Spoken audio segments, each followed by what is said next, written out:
Bonjour et bienvenue sur Radio Cessert, votre podcast quotidien sur l'actualité cyber du lundi 21 octobre 2024. Je suis Marc-Frédéric Gomez, en direct de Versailles. Dans cet épisode, j'aborde la crise chez les responsables de la cybersécurité. Ensuite, nous verrons l'exploration du réseau Tor, anonymat et confidentialité en ligne, Microsoft qui piège des cybercriminels avec de faux environnements, et enfin, des pirates qui exploitent une faille d'un Roundcube pour voler des identifiants. Hacker News remonte qu'une vulnérabilité critique est exploitée dans le logiciel de messagerie web open source Roundcube. Ce cas illustre comment des attaquants ont utilisé une faille XSS, donc du cross-site scripting, pour voler des identifiants de connexion. En juin 2024, une organisation gouvernementale située dans un des États membres de la communauté des États indépendants, ce qu'on appelle la CEI, a reçu un email suspect. Pour rappel, chères auditrices et chers auditeurs, la CEI, ou la communauté des États indépendants, c'est une organisation régionale composée de plusieurs anciennes républiques soviétiques, créée après la dissolution de l'Union soviétique en 1991. Son principal objectif est de faciliter la coopération entre ses États membres dans divers domaines, tels que l'économie, la politique et la sécurité. La CEI comprend des pays comme la Russie, le Kazakhstan, la Biélorussie, mais ainsi que l'Ukraine, qui a cessé de participer activement, ainsi que d'autres nations d'Eurasie. Donc on est entre potes qui ne feront jamais d'attaques, d'espionnage, on est entre gens de confiance. C'est pour ça que ça fait un peu sourire. Mais dans cet email sans texte qui est apparemment envoyé avec un document pièce jointe, dissimule en réalité une attaque hyper sophistiquée, mais assez simple quelque part pour nous experts en cybersécurité. L'analyse réalisée par l'entreprise de cybersécurité russe Positive Technology a révélé que le corps du message contenait du code JavaScript caché exécuté via des balises SVG et utilisant la feuille référencée sous la CVE 2024 37383.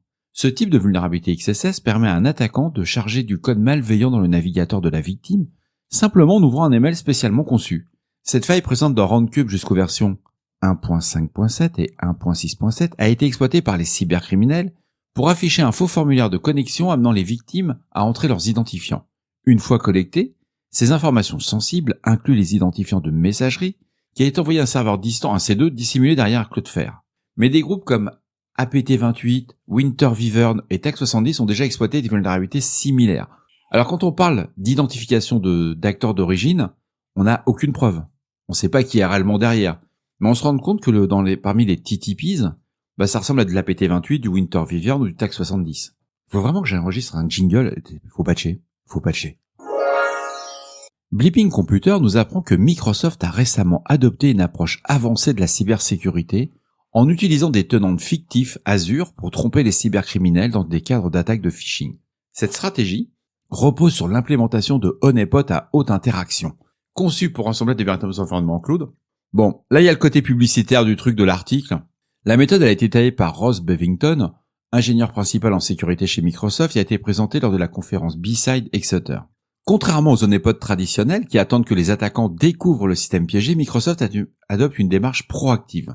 L'équipe de Bevington cible directement des sites de phishing identifiés par Microsoft Defender, y introduisant des informations d'identification issues des faux tenants Azure. Ces comptes configurés sans protection par authentification multifacteur sont conçus pour paraître vulnérables afin d'inciter les attaquants à s'y introduire. Chaque tenant est équipé de noms de domaine personnalisés, des milliers de comptes utilisateurs et simule une activité interne réaliste. Waouh! Microsoft a découvert en 2024 comment on faisait pour suivre un fraudeur qui fait du phishing. Soyons bienveillants. Une fois que les cybercriminels se connectent dans ces environnements fictifs, Microsoft active une journalisation détaillée qui suit minutieusement leurs actions. Je vous ai mis cet article que je partage avec vous. Faut savoir que les gens qui luttent contre le phishing, quel que soit leur type d'organisation, font ça déjà depuis 15 ans. Bravo, rien à dire.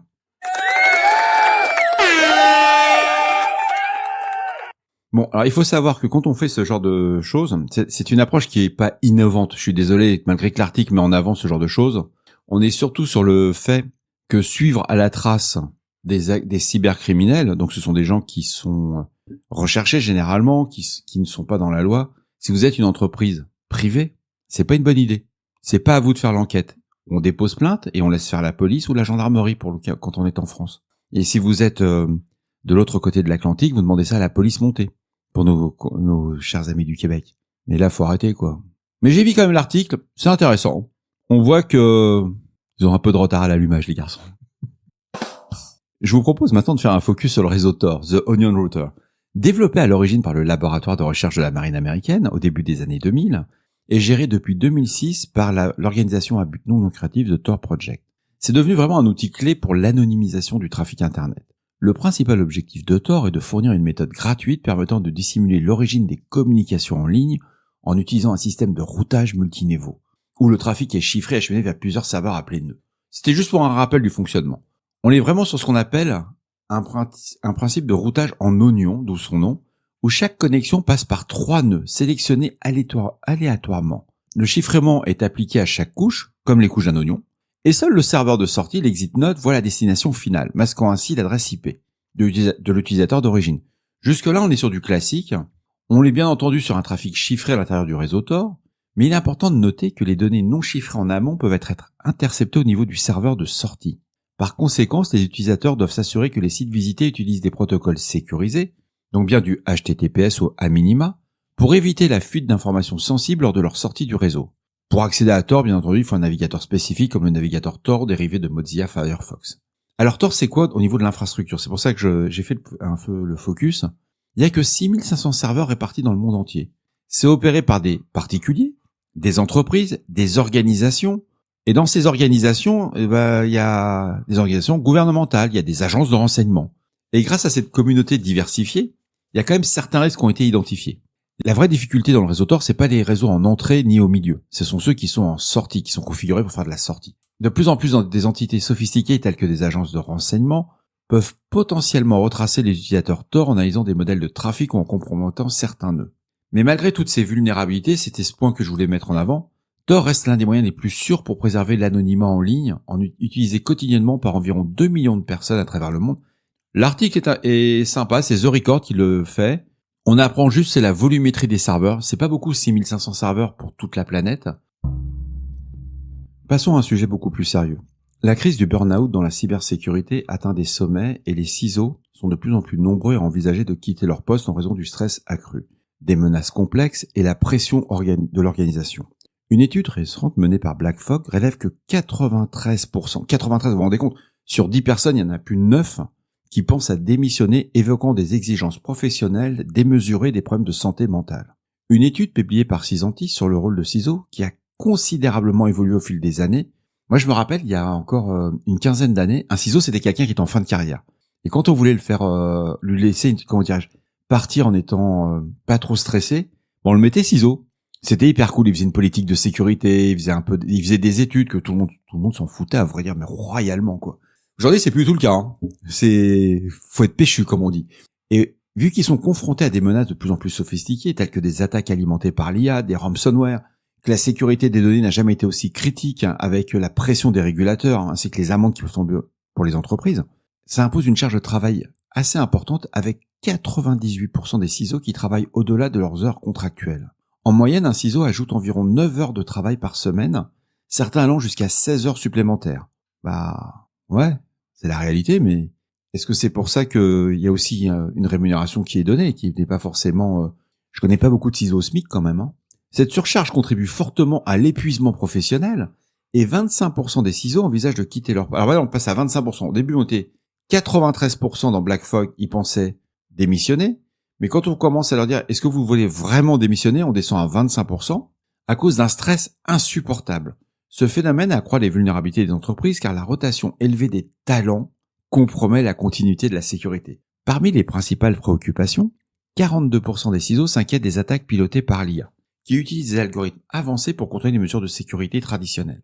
Rendant ces attaques plus difficiles à détecter et neutraliser, le ransomware reste un facteur de stress majeur mentionné par 37% des CISO.